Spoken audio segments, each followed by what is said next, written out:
ஆனந்த தாண்டவம் தில்லையம்பதியில் நடந்ததை பற்றி பேசணும். சுந்தர தாண்டவம் மதுரையில் நடந்ததை பற்றி பேசணும். இப்போ இன்னொரு தாண்டவம் உருத்துவ தாண்டவம் திருவாலங்காடு என்ற இடத்துல எம்பெருமான் அருளியது, ஆடியது. அது எதற்காக ஆடியது என்னையும் இன்று சொல்ல வேண்டியிருக்கு. திருவாலங்காடுன்னு சொல்லும் போது எல்லாருக்கும் காரைக்கால் அம்மையார் ஞாபகம் வரும். காரைக்கால் அம்மையாருக்காகத்தான் அவர் இந்த ஊர்த்துவ தாண்டவத்தை ஆடி காண்பித்து அருகிலேயே வைத்துக் கொண்டார். அப்போ அந்த காரைக்கால் அம்மையாரனுடைய வரலாறை நம்ம தெரிஞ்சு கொள்ள வேண்டியது அவசியமாகுது. இந்த ஊர்த்துவ தாண்டவத்தை பற்றி நம்ம பேசும்போது காரைக்காலுக்கு பழைய பெயர் காரைவனம். காரைவனம் தான் அதனுடைய பழைய பெயர். காரைக்கால் அம்மையாரனுடைய அப்பா பேர் தனதத்தன். காரைக்கால் அம்மையாரனுடைய அப்பா பேர் தனதத்தன், அம்மா தர்மவதி. இவங்க வணிக உலகத்தை சார்ந்தவங்க. இந்த தனதத்தனுக்கும் தர்மவதிக்கும் புனிதவதிங்கிற பேர்ல அம்மையார் பிறந்தாங்க. புனிதவதிங்கிற பேர்ல பிறந்தாங்க. அவங்க திருமண வயது அடைந்தவுடன் பரமதத்தன் என்ற ஒரு அன்பருக்கு திருமணம் முடித்து வைத்தார்கள். அவனும் வாணிகம் செய்யக்கூடிய தொழில் செய்யக்கூடியவர் தான் அவருடைய கணவர் பரமதத்தன். ஒரு நாள் அலைகளா விளையாட்டுடையாரான எம்பெருமான் சிவன் காரைக்கால் அம்மையாரனுடைய அந்த புனிதவதியினுடைய தெய்வாம்சத்தை உலகுக்கெல்லாம் சொல்ல வேண்டிய, காட்ட வேண்டிய நேரம் வந்துவிட்டது என்பதை உணர்ந்து ஒரு திருவிழாவில் புரிய ஆரம்பித்தார். இந்த பரமதத்தன் 2 மாம்பழம் கொண்டு அம்மையார்கிட்ட கொடுத்து, மதிய சாப்பாட்டுக்கு இதை கொடுங்க அப்படின்னு சொல்லிட்டார். 2 மாம்பழம் புனிதவதி அம்மையார் வச்சிருக்காங்க. அவர் மதியம் வாரேன்னு சொல்லிட்டு தன்னுடைய பணிகளை பார்க்கறதுக்கு போயிட்டார். அந்த சமயம் பார்த்து ஒரு சிவனடியார் வந்தார். சிவனடியார் பசிக்குன்னு சொன்ன உடனே அம்மையார் ஒண்ணுமே இல்லாததுனால ஒரு மாங்கனியை அந்த சிவனடியாருக்கு கொடுத்துட்டாங்க. கொடுத்தது போக மீது ஒரு மாங்கனி தான் இருக்கு.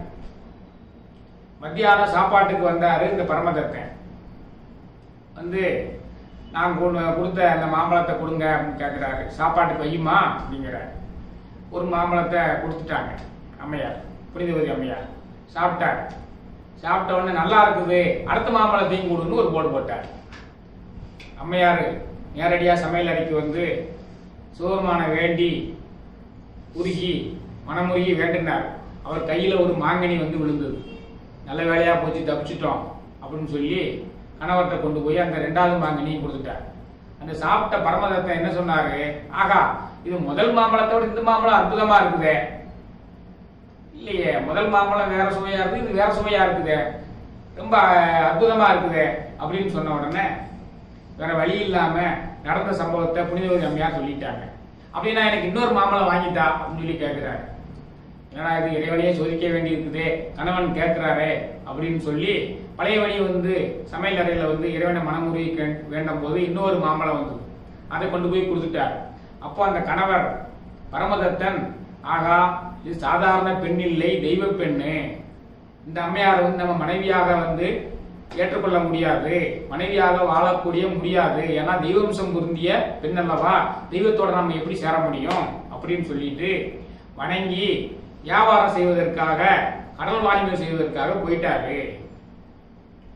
இந்த அம்மையார் மட்டும் தெய்வத்தொண்டு புரிந்து கொண்டு இருக்காங்க. கடல் வாணிபம் செய்யக்கூடிய போனவர் பொருளெல்லாம் ஈட்டி முடிச்சுட்டு இந்த காரைக்காலுக்கு வரல, காரைவனம்ங்கிற காரைக்காலுக்கு வரல, மதுரையில போய் தங்கிட்டார். மதுரையில போய் தங்கி அங்க அழகான ஒரு பெண்ணை கல்யாணம் முடித்து அழகான பெண் குழந்தை ஒன்று பெற்றெடுத்து மதுரையிலேயே இருந்துட்டாரு. அப்ப பிற வணிகர்கள் மூலமாக காரைக்காலில் உள்ள இவங்களுடைய சொந்த பந்தங்களுக்கு புற தகவல் வருது. இந்த மாதிரி உன்னுடைய வீட்டுக்காரர் அங்க மதுரையில போய் இருக்கிறாரு. அம்மையார் தெய்வ பக்தி மூந்தாலும் சொந்த பந்தங்கள் பெற்றோர்கள் விடமாட்டாங்க இல்லையா, அவங்க நேர புறப்பட்டு போய் அவரை போய் கூப்பிடுறாங்க, அம்மையாரை அழைத்து கொண்டு போய். அப்போ அந்த பரமதத்தன் சொல்றாரு, தெய்வாம்சம் பொருந்திய அம்மணி, இந்த அம்மனியோட நான் வந்து வணங்கிதான் வந்து இருக்க முடியுமே தவிர கணவன் மனைவியோட இருக்க முடியாது அப்படின்னு சொல்லிட்டு அந்த குடும்பத்தோட வந்து அவருடைய இரண்டாவது மனைவி குழந்தைகளோட வந்து அம்மையாருடைய காலில் விழுந்து வணங்கி என்னால இது முடியாது அப்படின்னு சொல்லிடுறாங்க. அப்ப அம்மையார் பாக்குறாரு, இந்த உடம்பு இருக்க போயிட்டானா ஊர் மக்கள்லாம் இப்படி செய்யறாங்க, இந்த உடம்பு வந்து கணவனுக்குரியதாகவே கருதி கொண்டு இப்படி செய்யறாங்க, இந்த உடம்பை எடுத்துக்கொண்டு எனக்கு பேய் உருவத்தை கொடுத்து கொடு இறைவான்னு சொல்லி இறைவன்ட்ட வேண்டுறாரு. உடனே என்ன செய்யுது, இறைவன் அருளி அவர் உடம்புல உள்ள சதை இதையெல்லாம் போய் பேய் உருக்கொண்டு விடுகிறார். பேய் மாதிரி ஆகிடுறாங்க. பேய் மாதிரி ஆயிட்டு எம்பெருமான் ஈசனை நான் கைலாய மலையில் சென்று சந்திக்க வேண்டும் என்று கைலாய மலைக்கு போகிறார் அம்மையார். கைலாய மலையில போய் அங்க அடைந்தவுடன் இறைவன் வசிக்கக்கூடிய மலை அல்லவா, அதுல எப்படி காலை வச்சு மிதிச்சு நடந்து போறது அப்படின்னு சொல்லிட்டு தலைகீழா நடந்து போகிறாங்க. இறைவனை பார்க்கறதுக்கு தலைகீழா நடந்து போறாங்க. ரெண்டு கையையும் கீழே ஊனி தலைகீழா நடந்து அப்படியே போறாங்க. இறைவன் பார்வதி தேவியுடன் அதை பாக்குறாரு. என்னை காண வாரான்னு சொல்லி பார்வதிட்ட சொல்றாரு. அப்ப ரெண்டு பேருமே காட்சி அளிக்கிறாங்க. காட்சி அளிக்கும் போது அம்மை வந்து காரைக்கால் அம்மையார் வந்து நம்ம சாட்சாத் சிவபார்வதிட்டு வந்து வரம் கேட்கிறாங்க. என்ன வரம் கேட்கிறாங்க, பிறவாமை வேண்டும், என்ன பிறக்காமல் இருக்க வைங்க, பிறவாமை வேண்டும், மீண்டும் பிறப்புண்டேல், திரும்பியும் நான் பிறக்க வேண்டிய சூழ்நிலை வந்ததுன்னா இறைவா உனை என்னும் மறவாமை வேண்டும், பிறவாமை வேண்டும், மீண்டும் பிறப்புண்டேல் இறைவா உனை மறவாமை வேண்டும், இன்னும் வேண்டும், இன்னும் என்ன வேண்டும், நான் மகிழ்ந்து பாடி, இன்னும் வேண்டும் நாம் மகிழ்ந்து பாடி அரவாணி ஆடும்போது, அரவாணி ஆடும்போது உன் அடியின் கீழ் இருக்க இன்னும் வேண்டும், நான் பாடணும் நீ ஆடணும், அப்ப நான் பக்கத்திலே இருக்கணும் அப்படிங்கிற வரத்தை கேட்கிறார். அப்ப சிவன் என்ன செய்யறாரு, திருவாலங்காட்டுக்கு வா என்று அழைத்து திருவாலங்காட்டுல வந்து அவருக்கு வந்து ஊர்த்துவ தாண்டவம் ஆடி காண்பித்து அம்மையையும் அருகிலேயே வைத்துக் கொண்டார். இது காரைக்கால் அம்மையாருக்காக ஆடியது. வியாக்கிரபாதருக்காகவும் பதஞ்சலிக்காகவும் தில்லை அம்பலத்துல ஒரு தடவை ஆடினாரு, மதுரையில ஒரு தடவை ஆடினாரு, பாண்டிய மன்னனுக்காக வேண்டி மதுரையிலேயே காலை மாத்தி ஆடினாரு. இப்ப காரைக்கால் அம்மையாருக்காக வேண்டி இந்த ஊர்த்துவ தாண்டவம் ஆடிவிட்டா. சரி, இந்த ஊர்த்துவ தாண்டவம் ஆடுறதுக்கு தான் என்ன காரணம், இந்த காரைக்கால் அம்மையாருக்கு ஆடி காமிச்சாரு, சரி காரணம் ஒண்ணு வேணும் இல்லையா. அப்போ சக்தி பெருசா சிவன் பெருசான ரெண்டு பேரும் ஒரு முறை வந்து வாக்குவாதம் பண்ணி கொண்டிருக்கும் பொழுது ரெண்டு பேருடைய வாக்குவாதம் முத்தி ரெண்டு பேருக்கு ஒரு ஒற்றுமை உணர்வு வராம சிவன் வந்து சாபமிட்டவன் சக்தி வந்து காளி உருவத்துல வந்து இந்த ஆலங்காடு வீட்டுல வந்து பிறந்தார். ஆலமரங்கள் அதிகமாக உள்ள இந்த ஆலங்காட்டுல வந்து பிறந்தார், காளியாக பிறந்தாள், அவதரித்தாள். அப்படி இருந்தும் அவளுடைய கோரத்தன்மை மாறவில்லை, எல்லாரையும் துன்புறுத்தி கொண்டுதான் இருந்தாள். ஏன்னா சிவன் அடைய முடியலைங்கிற தாபத்துல வந்து ஆக்ரோஷமாகவும் உக்கிரமாகவும் இருந்தாள். அப்ப முனிவர்கள்லாம் போய் சிவனிடம் போய் சொல்லி காளி மிகவும் உக்கிரமாக இருக்கிறாள், நீங்க வந்து காளியினுடைய உக்கிரத்தை தடுக்க வேண்டும் அப்படின்னு சொல்லி சொல்றாங்க. அப்ப உடனே சிவன் வந்து உன்னுடைய உக்கிரத்தை தடு, குறைத்துக்கொள் என்று கூறுகிறார். உக்கிரத்தை குறைக்கணும்னா எனர்ஜியை வந்து இன்னொரு வழியில் நம்ம செலவழிச்சாதான், ஆற்றலை ஆக்கவோ அழிக்கவோ முடியாது, வேறொரு உருவாகத்தான் வந்து மாற்ற முடியும். அப்போ உன்னுடைய போற சக்தியை பூராமே வந்து வேற உருவாகத்தான் மாற்றணும் இல்லையா. அப்போ காளி என்ன சொல்றா, நீ என் கூட நடன போட்டிக்கு வா அப்படின்னு சொல்லி கூப்பிடுறா சிவனை.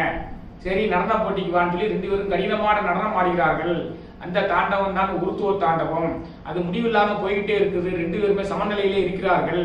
அப்ப இதை ஒரு முடிவு கொண்டு வர வேண்டும் என்று எண்ணி சிவபெருமான் என்ன செய்கிறாரு, தன்னுடைய காதணியை கீழே போடுகிறார். காதணியை கீழே போடுறாரு. கீழே போட்டு என்ன செய்யறாரு, இடது காலை ஊனி வலது கால்னாலேயே அந்த காதணியை எடுத்து, வலது கால்னால அந்த காதணியை எடுத்து நேர வலது காலில் போய் மாற்றாரு. இதே மாதிரி உன்னால் செய்ய முடியுமா என்று சக்தியை கேட்கிறாள். அப்ப அனைவரும் இருக்கக்கூடிய இடத்துல வந்து பெண்ணான காலை தூக்கி ஆள மறுக்கிறாள். தன்னுடைய தவறையும் தோல்வியும் ஒத்துக்கொள்கிறாள். அப்ப இறைவன் வந்து வெற்றி பெற்று வருகிறார். அதான் ஊர்த்துவ தாண்டவம். ஊர்த்துவம் என்றால் வான் நோக்கி தூக்கி ஆடியதால் அது ஊர்த்துவ தாண்டவம் என்று அழைக்கப்படுகிறது. இந்த இடம் தான் திருவாலங்காடு. இந்த திருவாலங்காட்டுல தான் வந்து நம்ம காரைக்கால் அம்மையாரை அருகிலேயே வைத்துக் கொண்டு இந்த நடனத்தையும் காண வைத்திருக்கிறார். இதே நடனத்தைத்தான் காரைக்கால் அம்மையாருக்காகவும் அவர் ஆடி காண்பித்திருக்கிறார். ஆக ஊர்த்துவ தாண்டவத்தினுடைய தத்துவம் இதுதான். இந்த ஊர்த்துவ தாண்டவம் திருமந்திரத்தில் எங்கு வருகிறது? இந்த காளியோட ஆடினாருங்கிறதுக்கு ஒரு குறிப்பு வேணுமா இல்லையா? அப்ப திருமந்திரத்துல வந்து ஒரு பாடல் எனக்கு கிடைத்தது. காளியோடு ஆடி கனகா சலத்தாடி கூலியோடு ஆடி கோலயத்தை ஆடி நீடிய நீர் தீக்கால் நீள் வானகத்தை ஆடி நாளுற அம்பலத்தை ஆடும் நாதனே. இந்த பாட்டு கிடைச்சது. காளியோடு ஆடி, காளியோட சேர்ந்து திருவாலங்காட்டில் நடனம் ஆடினாய். கனகா சலத்தாடி பொன்னம்பலமான தில்லையில் ஆடினாய். கூலியோடு ஆடி சுடுகாட்டில் பெயர்களோடு ஆடினாய். கோலயத்தை ஆடி ஐம்பெரும் பூதங்களின் நிலத்தில் ஆடினாய். நீடிய நீர் நீரான கடல் பரப்பில் ஆடினாய். தீயில் ஆடினாய். கால் காற்றில் ஆடினாய். நீண்ட வானகத்தில் ஆடினாய். இவ்வாறு தினந்தோறும் நாள்தோறும் ஒரு நிமிடம் கூட விடாமல் ஆடிக்கொண்டே இருக்கிறாய். நாளுற அம்பலத்தை ஆடும் நாதனே என்று திருமூலர் வந்து எம்பெருமானை போற்றி வணங்குகிறார். காளியோடு ஆடி கனகா சலத்தாடி கூலியோடு ஆடி கோலயத்தை ஆடி நீடிய நீர் தீ கால் நீள் வானகத்தை ஆடி நாளுற அம்பலத்தை ஆடும் நாதனே என்ற வகையில் இந்த ஊர்த்துவ தாண்டவம் காரைக்கால் அம்மையாருக்காக ஆடி காண்பித்தது. காளியினுடைய உக்கிரத்தை தணிப்பதற்காகவும் ஆடியது என்ற விவரத்தை சொல்லி அதற்குரிய திருமந்திரத்தையும் சொல்லி நீங்கள் அனைவரும் இதை தெரிந்து கொள்ள வேண்டும் என்பதற்காக இதை கூறுகிறேன் என்பதையும் சொல்லி என்னுடைய உரையை நிறைவு செய்து கொள்கிறேன். நன்றி, வணக்கம்.